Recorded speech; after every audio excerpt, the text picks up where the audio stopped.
Welcome to Hispanic Biz Success Stories. I'm Homero Galicia. We're fortunate to interview successful business owners who built wonderful businesses to learn their story in the hopes that you find these stories interesting and educational. Today we're very fortunate to have with us a special guest, a young man, Frank Spencer III, the president of Aztecs Contractors, Inc.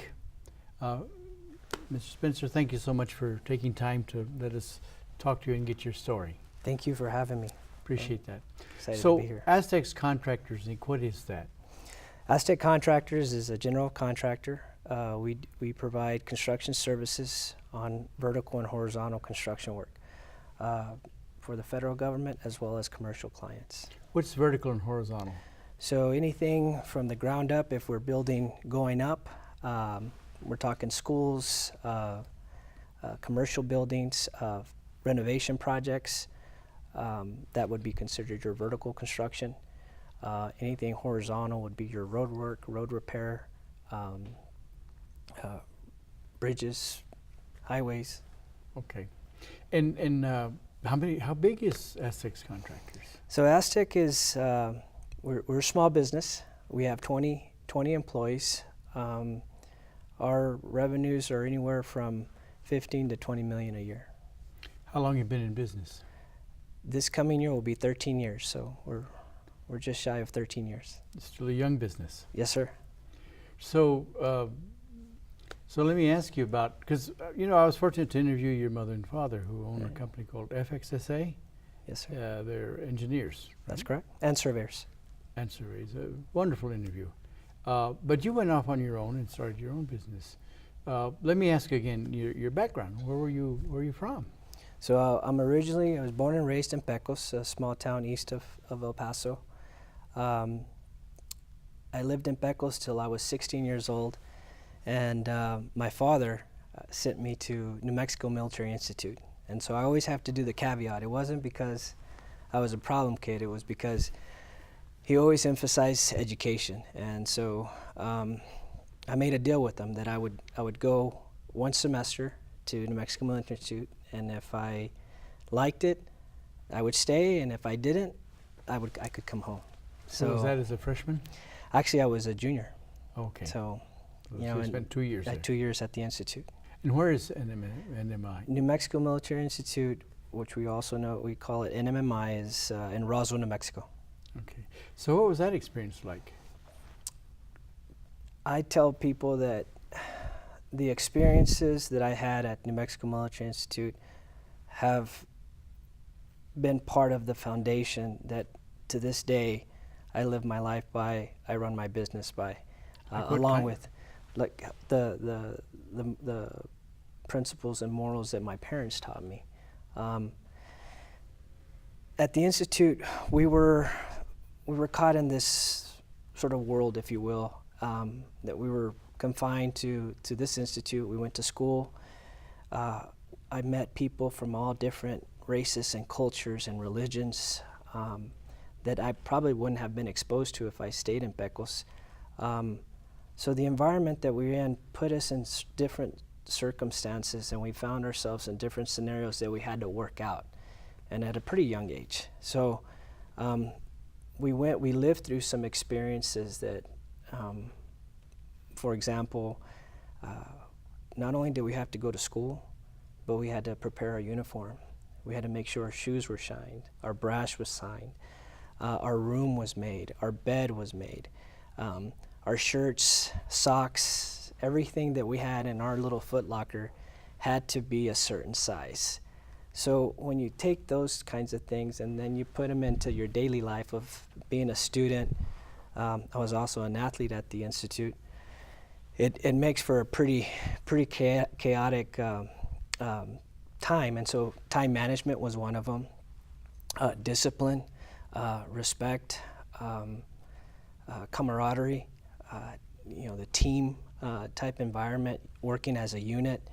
At a very young age, after we went through a first year of what they call RAT week, which is a recruit at training, for 9 weeks I couldn't call home. I could only write, and my parents couldn't see me. So every time we go to the mailroom to get a letter was the biggest thrill. And that's how we communicate, because back then we didn't have email. So that was a period of maturity that I went through, and understanding or looking at things in this institute that really took on its own meaning outside of those walls, because everything that we were experiencing there was what's happening in our society. We were just sort of kind of in this bubble. So that's kind of what, having gone through that at a young age, I feel helped prepare me for the things that we've experienced now in the real world. Wow. Your family background, where are your mom and dad from? So my mom's from Pecos, and my dad is from Presidio, Texas, which is the border town to Ojinaga, Chihuahua. And so your family background is? So if you're ever in the Big Bend, Marfa, Presidio, Alpine, Fort Davis area, and you go to any store that sells books, and you look at a history book for the Big Bend area, and you go to the appendix, you'll read about a guy by the name of John William Spencer. He was the originator of the Spencers. He came from Spencer, Indiana, and helped set up a lot of different businesses in the area and helped really grow the Presidio and the surrounding areas. So there's a lot of rich culture from our family, from the Spencer side, in the Big Bend area. He was very influential. Actually, he was one of the first notaries of Texas in El Paso County, and he was also used to sell cattle and horses to the cavalry, and along other mercantile or other businesses, commercial businesses. One of the ones which it's still there. It's not in operation anymore, but it's a Spencer Brothers store. So Yeah. pretty unique. But in your background, you say that part of the family is Mexican. Yes, sir. How is that? Well, he married somebody that was from Ojinaga, Chihuahua, and that's kind of where all of this started. We do have my grandmother, who is my dad's mom, is 50% Lebanese. Her father came at as a young boy into Mexico and started a business in Chihuahua. So that is where a lot of our Mexican roots come from, the Ruana family. So what culture were you raised in? It just depends. We had a very strong Mexican culture. My father, pretty much all the holidays, we were with our family in Ojinaga, Chihuahua, or Chihuahua, Mexico. And so we were raised with a very rich Mexican culture, but my mom, being from Pecos, we had the Hispanic culture. So it was sort of a mix, but I think that my dad, because of our close ties with our family from Mexico, he really pushed us. In the summers, he would try to get us to go take math courses and stay a few weeks with our family, with our relatives in Chihuahua or Ojinaga. I never signed up for the math classes, by the way.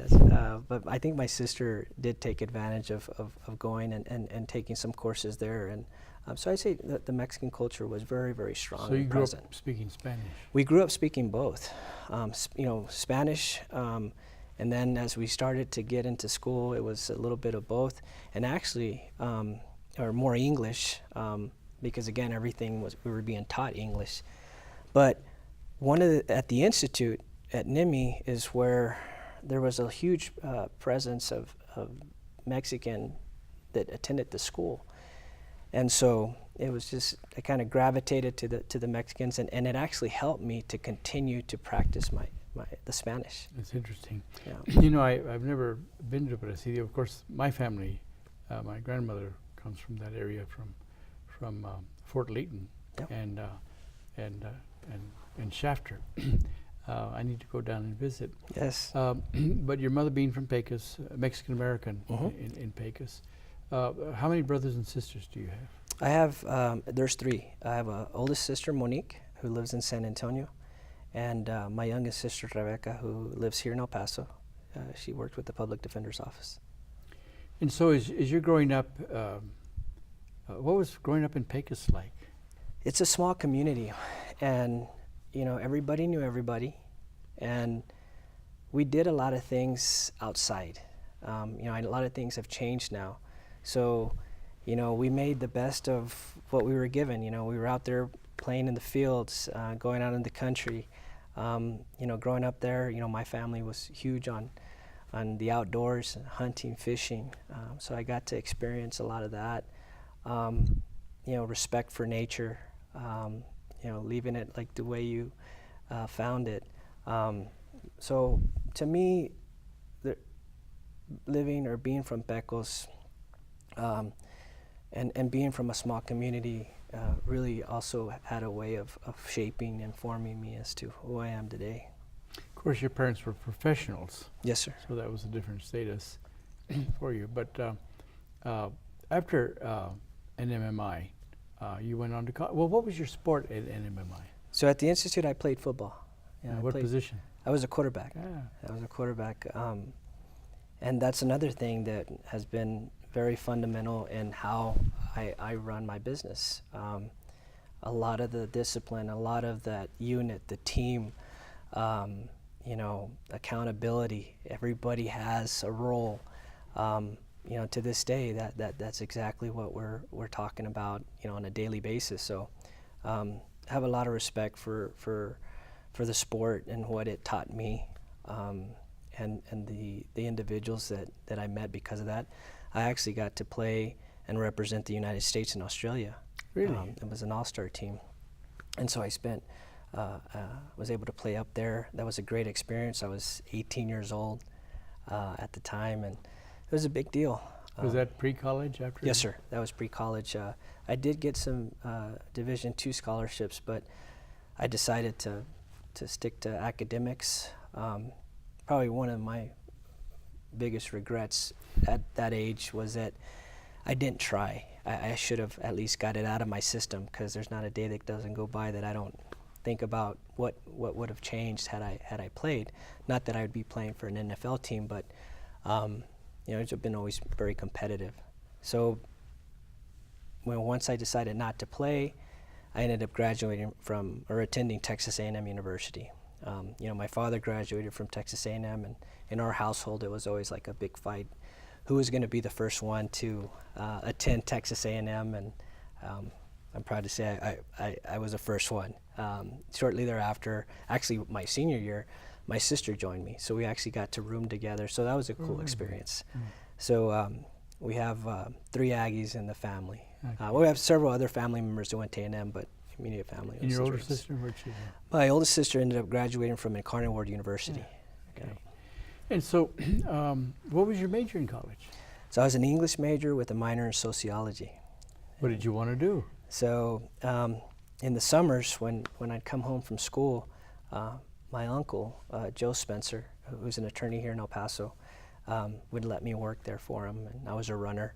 So the idea was I wanted to go to law school, and and talking to Joe and asking him, what should I major and what should I go into? He had told me, he said, look, if I could go back and do it, I'd do it. I'd major in English, because all the reading and writing that you have to do. And so that's why I took that approach, and I was in a pre-law program at A&M, and graduated. And unfortunately, it didn't the cards didn't play out for me to go to law school. But we talked about this. About 85-90% of what I do now is read and write. So a lot of what I did at A&M, and in my major, I'm carrying over into the business. So at that time, your uncle, being an attorney, was an attorney in Pecos? No, sir. He was here in El Paso. Okay, and because your parents had a business in Pecos. That's right. So and they moved to El Paso later. You're right. So you came to El Paso to work for your uncle? Yes, sir. Okay. Yeah, because my father moved his business, or actually opened up an office here in El Paso. So they were in transition while I was, still at the university, and so instead of going to Pecos, I would come here in the summers. Okay. And so, so you finish college, then what? So I get out of college, and again, the idea was I was supposed to go to law school. And so I think it was maybe a couple of weeks or a month before I was supposed to start law school, I had moved to San Antonio, and because the intentions were to start at Texas Southern in Houston. And I got the call that I didn't get accepted. And so I'm sitting in San Antonio thinking, what am I going to do? And just so happened that my sister ran into a really good friend of mine who was a few years older than me, but he had started a really successful mortgage company. And so Monique, my sister, told him about what had happened, and he's like, well, tell him to come see me. And that's when I started in the mortgage industry there in San Antonio. Long story short, after a year, I got promoted and opened up an office in Albuquerque, New Mexico. And then about 6 months later, I got promoted and I opened up an office in El Paso, and that's kind of what steered me back. So you were in the mortgage industry for how long? So that was almost 5-6 years. Wow, so you know the industry very well. Wow. Yeah, I learned the banking industry, and there's a lot of a lot of great takeaways that I got from that period of time, and now in what we're doing. I started helping contractors with their lines of credit and things of that nature, and so that's kind of what spun me off into the construction. About the time I got started, that's when the housing market crashed in 06, 07. And so why did you get into construction? Well, I remember like if it was yesterday. We were in San Antonio. It was around Thanksgiving time, and my dad had Aztec Contractors. He had started it back in the late '80s, and when he moved to El Paso, or he opened up his business, Aztec was left dormant, for over a decade, and because of the finance, I started taking an interest. Because there was a lot of development that was happening at the time, and about the same time, my father was looking at wanting to get back into construction, and so long story short, we started. I bought the company from my father, and we started with a project that he was involved in from an investor standpoint, and that was sort of what kicked off of Aztec. It was a condominium project on the east side of town. And that's kind of where it all began. So was contracting or construction in your blood, or you just learned it? No, I think it's something that I've learned over the last several years, the hard way. I've gone through numerous lessons learned. Some didn't cost me. Some were very expensive. But I think that there's also that entrepreneur spirit that we're sort of born with. What is that? What is that spirit? I don't know. It's something that drives you to want to be able to create something, to lead something, and being that I had been gone to a military school and learned a lot of different things at a very young age. What I learned on the field as a football player. I always wanted to be in a position that I could lead and help impact, change others. And so I think it was just a natural step for me to sort of step in. Obviously, there was a technical gap that we had to close, but we were able to surround ourselves by good people. We've also learned by the mistakes of surrounding ourselves by people that weren't so good.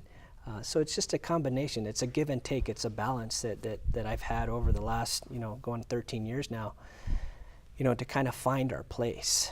So you started building condominiums. We started with that condo and project. you were successful with that. We were successful. However, because of the housing market, we didn't get paid our fee. Oh. So right off the bat, play number one, we got it handed to us. And so talk about, losing momentum or taking the air underneath your wings. I mean, taking your breath away. I mean, that was my reality. I remember my father, I was officing out of his office. He had a 2-story office, and we had this little section. And, my dad, was a very hard, we were a very hard man. He raised us, with very stern and, a lot of expectations that we had to fulfill. Looking back, I'm appreciative of the things that he did and the way he raised us, part of which when I started, I didn't have any money. My first loan was through the SBA. I started with a $25,000 express loan. During that project that we were doing with my father, there was some assistance that he provided, but it was strictly for a project manager that we had hired at the time. So I didn't have any income. So, and then, coupled with not getting paid on this job. So, we had to pay rent. We had to pay, electricity, phones, our supplies. My dad charged me for his accountant. And I didn't have any money. Wow. But because of that, that also taught me how to appreciate and understand what it takes. So you didn't back away and say, I don't want to go down this road anymore? No. In fact, we doubled down. About that time, I came across, actually my father came across Michael Gerber's book, E-Myth. And, he said, I think you need to read this book. And so, because I'd always talked about my dad, about the ideas that I had, and again, my dad, being, kind of tough fist, no, and I always used to talk about working smarter, not harder. And so he says, here, read this book. And it was like the aha moment after I read the E-Myth. So I decided to enroll in that, the course. So it's a year-long intensive course that starts out really, truly getting inside of why it is you're doing what you're doing. It's interesting because I use E-Myth in the course I do at UTEP in Hispanic entrepreneurship, and I had read E-Myth, but it wasn't until I really got into it that it really spoke to me a lot, and I recommend that. But you did the coaching through E-Myth. Yes, sir. I remember talking to you right as you were finishing. You made a presentation. Yeah. I think you were given an award. First time I met you. Yeah. You were given an award, and you had mentioned that you'd gone through E-Myth. So what was the value of the coaching that you got?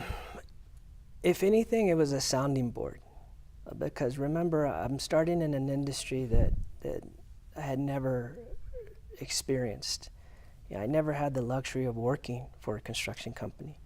I had never had the luxury of being around a construction company.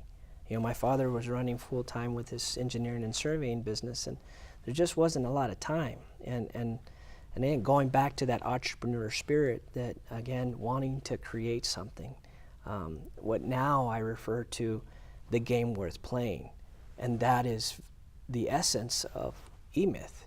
And so when going through that coaching, that sounding board of them sort of allowing you to express your ideas, but as you're talking with your coach, you're sort of having those aha moments throughout that process. And so then it starts putting things in perspective for you in terms of why it is that you're creating or wanting to do this. Again, everybody from a monetary perspective, you look at, well, we need to make a living.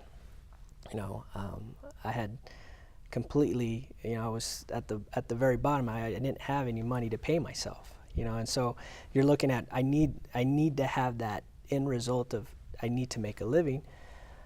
But through it, you start understanding some other underlining principles, and that is what that coaching does. That's fascinating.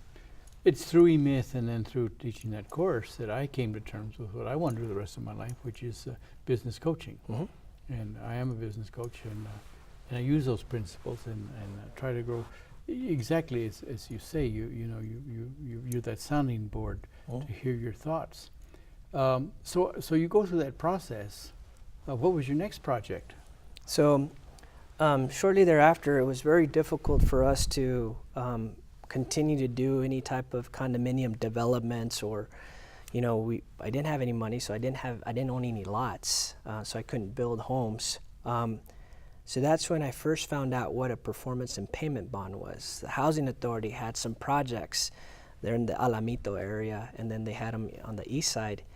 And so, so it's similar and in scope of what we had previously done, and the people that I had surrounded myself had some experience working on it. And so that was our first competitive proposal process that we went through.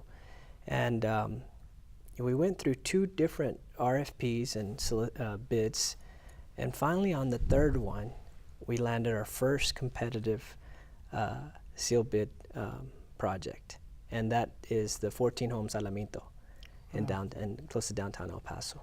So the RFP is a request for proposal. Request for proposals, correct. And so you won. After your third try, you finally won. We finally won. How large a contract was that? That was about a $1.2 million job. Wow! Right away. Right away. How did you finance that? Oh man, from the grace of God, I mean, honestly, this is, when I say I didn't know what a performance and payment bond, that's the honest truth. Because on your private side, you normally you don't have to provide a performance and payment bond. And so I had a friend who knew me, who I'd gotten to know over the past few years, and he actually helped me. We put some money in a CD, and that's how I was able to get that bond. What is a performance bond? It's an insurance. It basically is giving the owner some security that in the event if we fail as a contractor, that they have some monies that they can go to provide to get somebody else in to complete the project. So your first paying project, you have to have a performance bond. You have to start up, so Yep. That takes money. How long did that project last? So my first performance and payment bond, the project is supposed to start relatively quickly. However, because of the whole design process and changes that occurred, it took us over a year to start the project. So there's play number 2 that took the wind out of me. And so imagine winning a project, gearing up, hiring, looking at bringing on personnel in order to do your job, and you have to sit and wait. So we got through that, and finally we get started, and it was about a year, about a year-long project. So what did you do on that project? We built some single-family homes for the residents there across the street from St. Ignatius Church. Yeah. They had demoed that entire area, and Right. so that was one of those feel-good projects. I remember, the families coming, and standing outside the fenced area where we were constructing, and knowing that's their home. So it was a really good project. So here you are, first real project out there that you're going to get paid for. Yeah. It takes a year, but you get some satisfaction from Yeah, absolutely. it. And you enjoyed that project. We enjoyed it. It was, it was an experience. We had a lot of moving pieces, but we got it done. And so, some of the challenges that we experienced were beneficial. It helps set, again, another one of those milestones and lessons learned as you kind of move forward. And but I mean, you're almost a year and a half or something into your business. We're we're actually over a year and a half in, and we're going through this project pretty quick, and we're trying to figure out, well, what's next. So, but during this process, I was working to get my 8A certification. Already. Yeah, it was. I started it in '07. It took me 2 years because I didn't get it till 2009. Because as we were doing things, working in the business or working on the business, we were trying to fill out applications till it got to a point where I had to ask for some help, and we finally got it complete. But halfway into that housing authority project, there was an additional project had come out that was bigger, larger in scope. With the housing authority. Yes, sir. And I knew that was something that we could do, and so the next hurdle was going from $1.2 million job to this was a $4 million job, 3.5 to 4. I think it ended up being about 4.5. I don't recall exactly. So the hurdle of getting a performance and payment bond, but then going and doubling it, just everybody kept telling me no. That it's not possible. So going back to another helping hand in my hometown in Pecos, there was an individual there that had known me since I was a little kid, and I went to him and said, there's this project, this is what I've done, I know I can do it, I just need some help. And he helped me. Wow. A performance bond is you have to have a certain, you're in the mortgage industry, so you had certain financial stability, right? Exactly. So you had to have working capital. You had to have something that they could grab a hold of if something happened. And I was just getting started. I didn't have any of that. Wow. Let me ask you, when the housing authority gave you that first contract outside of doing a private project, really that was kind of your first project, and it was almost $1.5 million. So how did they give you the contract? Well, we had to respond to the RFP and make sure that we were answering all the questions that they had identified in their request for proposal. And it boiled down to putting together the right team for the job. It was a design build, and so it encompassed putting together key individuals, key consultants to present credentials, and it also boiled down to price. The price was competitive. We met the technical side of the requirements, and we got the job. So how in the world do you, an English major, right, put together a qualified team to build a major project? Well, I think that this is where, again, early on, you're born with this entrepreneur spirit, a drive to do great things, and that leadership. And I think that in anything that I do, there's confidence, there is assurance that if I tell you that I'm going to do something, we're going to get it done. And that attitude, that mentality with the people that I surround myself with, that we put together to present our credentials, it's there. We're always going to do the right thing. So how do you build that into your team? Communication, identifying what that vision is, because I can tell you again, as we've grown and where we'd like to be, I can tell you what it feels like, what it smells like. These are things that start early on, and so you just kind of work through them, and you got to go through different stages in your business, and different, my failures have been my successes. But you didn't start with a small project. I mean, that's $1.5 million, maybe in construction. industry, it's not, but that's a pretty significant project. Yes, sir. And you performed. We performed. So you were saying earlier that in the middle of the project, another RFP came out for a bigger project. Yes, sir. And that was interesting to you. Yeah, no, it was smack, towards the tail end of the project that we had previously been awarded. But the problem with this one is that it was 2 times as big, and it was a struggle enough to get the performance and payment bond for the first one. How was I going to do it for the second one? But that's the one thing that I knew.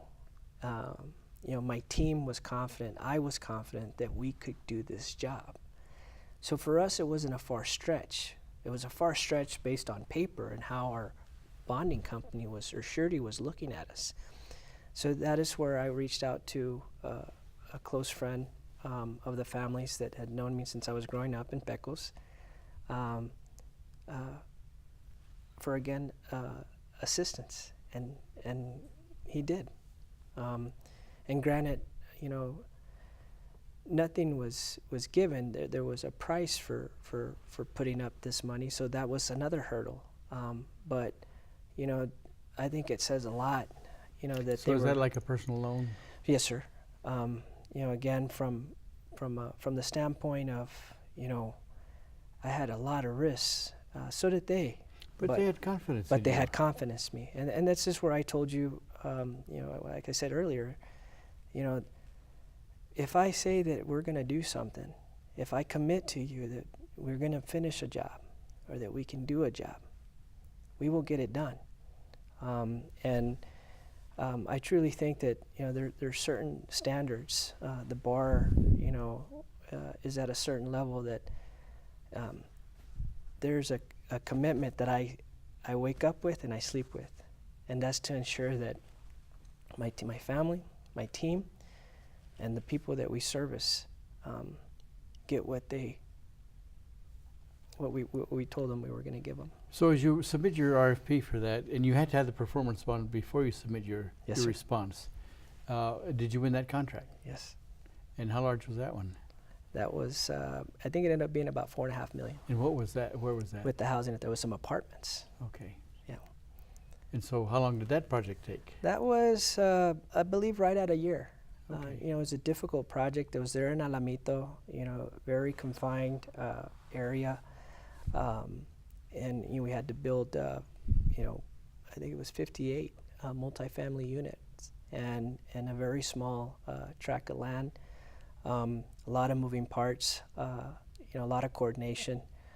But again, another very good project that sort of set the framework for what we were trying to accomplish. Because Alamito projects are right next to Alamo School. Yes, sir.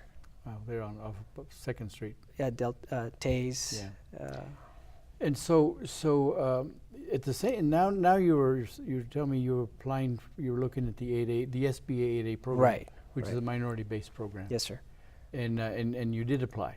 Yes, we finally got our application in, and all along as we were working through the housing authority projects, we were, I had the intention of submitting our application and trying to go after doing federal work, and it was February of 2009 that we were given our 8A application, or our 8A acceptance, and that was a whole different animal. It took me, you talk about another additional humbling experience. It took me almost 3 years to get my first job with the federal government after I got that certification. I don't know how many doors were shut. Everywhere I could, I would try to go and do a capabilities presentation to present our team's credentials and to get opportunities to do work with the feds, and all they kept telling me was I didn't have past performance. I didn't have sufficient past performance to give them a sense of comfort that I could do the job.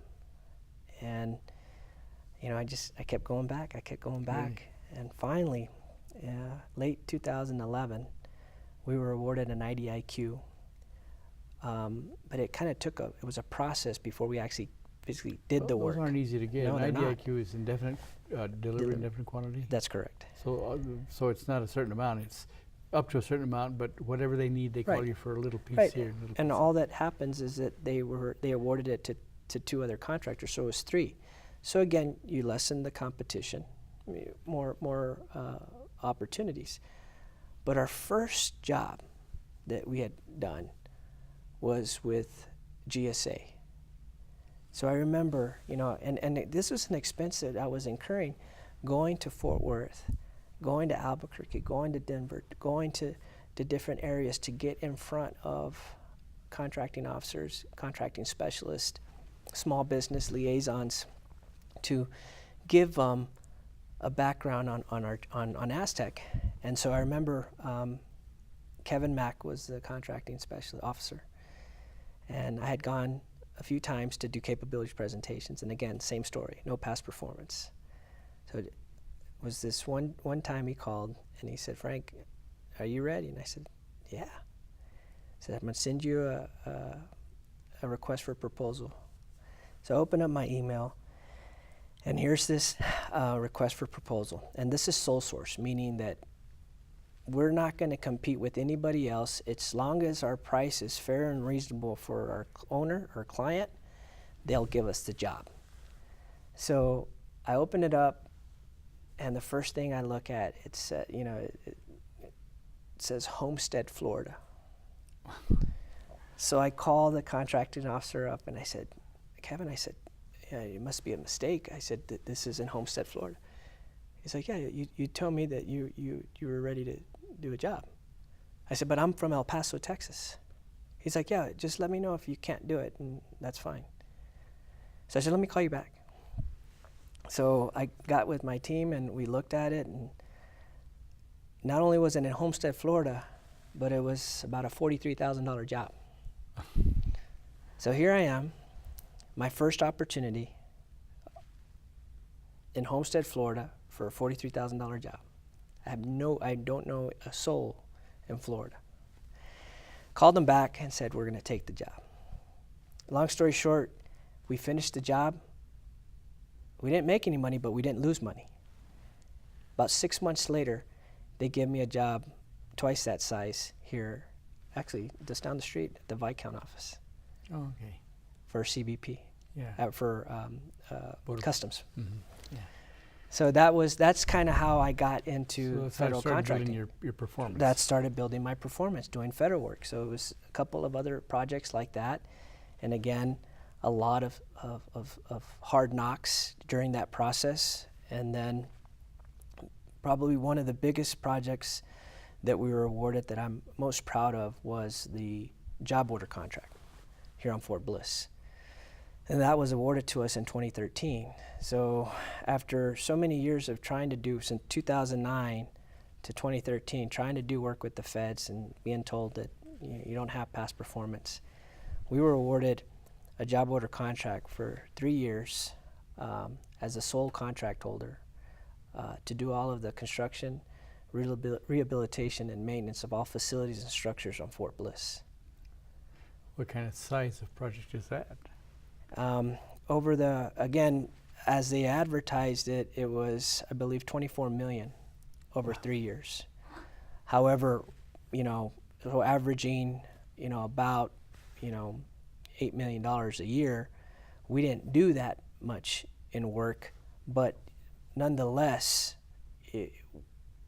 from where we had started and we won that on our own past performance. Wow. We didn't team with the larger company. We distributed our own credentials. Wow.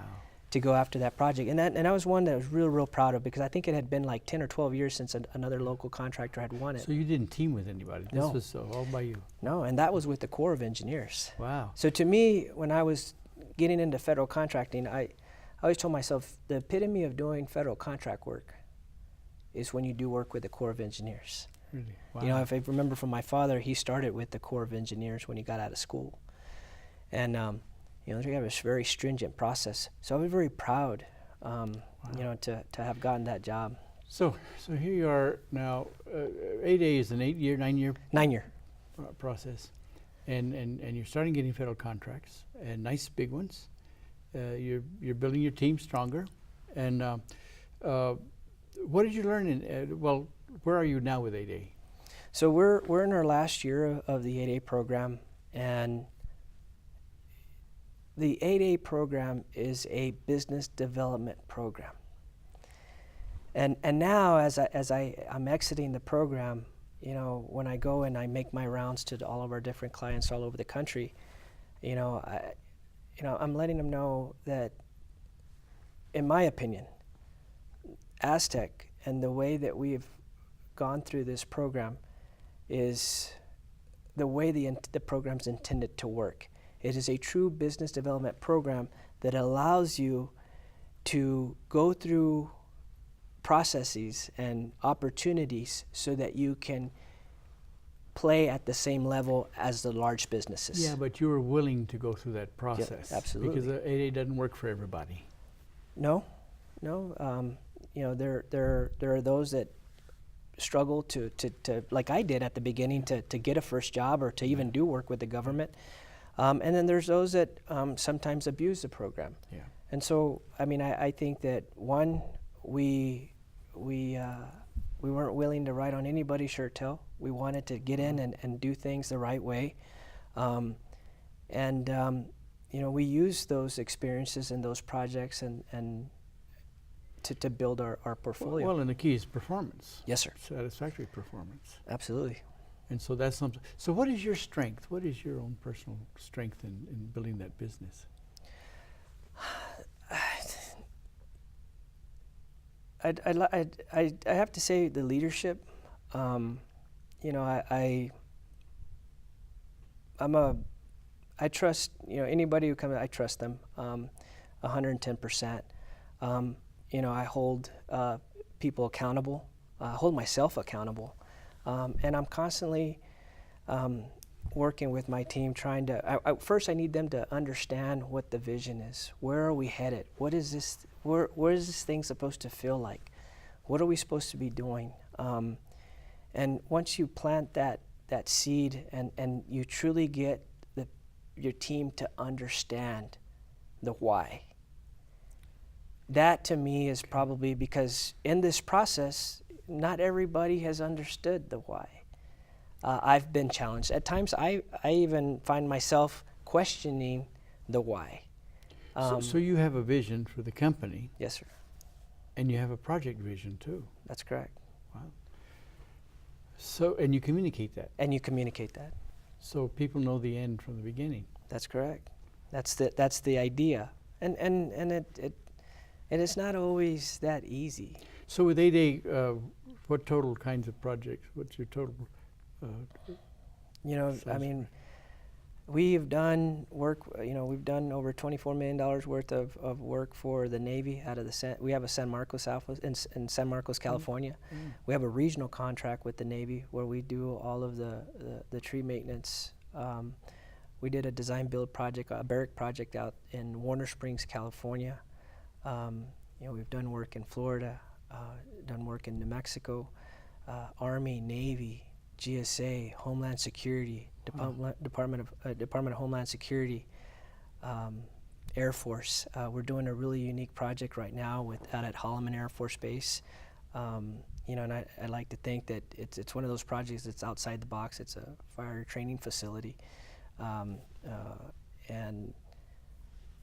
think that, again, based on our past performance, our clients are confident, and we've demonstrated our capacity to perform. And even more so that I'm proud of is that, I'm involved in everything that is going on in our office, in our projects, the meetings. I'm there. There's a lot of. I'm very proud of our team. I'm very proud of what we've accomplished. I'm involved in every single thing that happens, but I don't micromanage. Okay. I give them the opportunity to make certain decisions, but I think that there's another element of the why, the extra effort. If you send me an email, you're gonna get a response. It's not gonna be within 24 hours, but you're very good about that. Yeah, you're probably gonna get it a lot sooner. But it's just there's a certain takeaway that I want our clients to feel, to know that they're being taken care of. There's somebody that is on top of it. And we've made mistakes. I mean, let me ask you before. I want to ask you about a little more about your business, but about your family. You have a family now. Tell me about your family. Yes, sir. I have my wife's name is Monica. We've been married 4 years now. We had our 4-year anniversary in May, and I have a 3-year-old boy, Panchito. That's great. That's actually Frank Spencer the Fourth. And okay. Yeah, so we're so I'm 6th generation. That's 7th generation. Wow, Spencer. Fantastic. I remember going to your office early in your business. You used to have a big dog there in the corner. Yes, sir. Yeah, Remy. Yeah, it's funny you talk about him because this past weekend he passed away. Oh, yeah, so he was with me a very long time. Wow. But yeah, no, my dog used to. That was my bachelor days. My dogs would come to work with me. Yeah, that was neat. Yeah. So carrying out these. Now you've been given awards. What are some of these awards? So the most recent one is the from TAMAC, and it's the Small Business Men of the Year for a large chamber.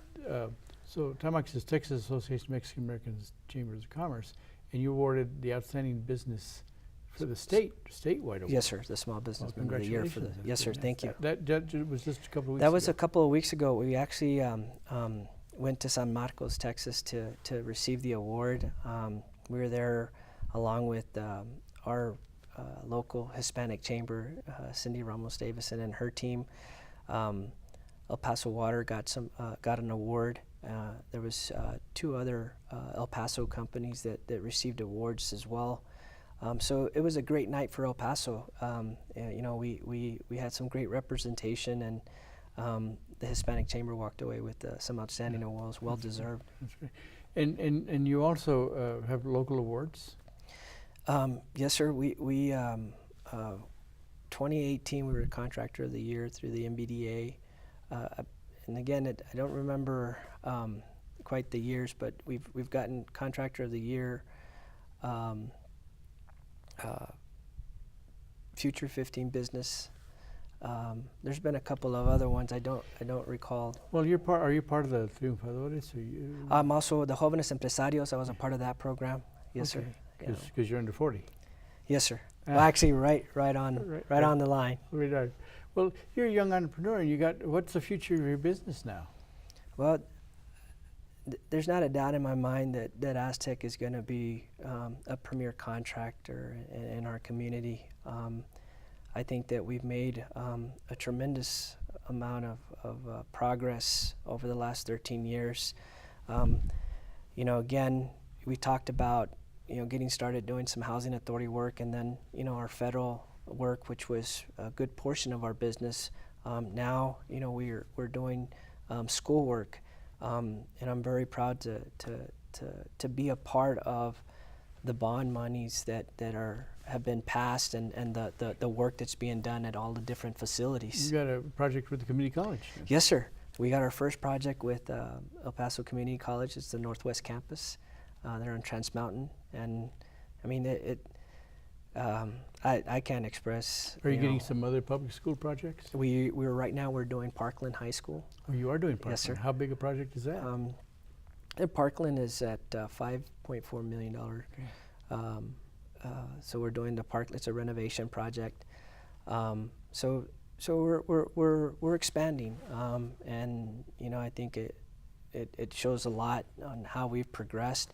I think that because of the federal contract work and the rigorous requirements that we had to abide by, the paperwork, the field work, I think that's prepared us, again, because of that business development tool, for doing work that we're doing now.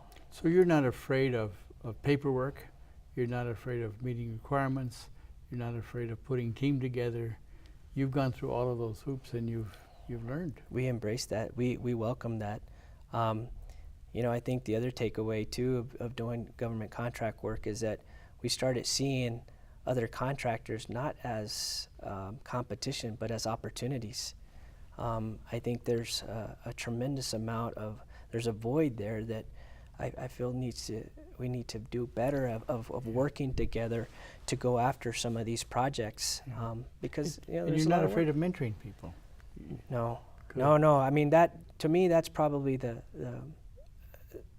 what I enjoy the most is that you know, making a difference, making an impact. Anybody who wants to come in and do a capabilities presentation, we give them the time, because, like I said, I remember when nobody would give me the time.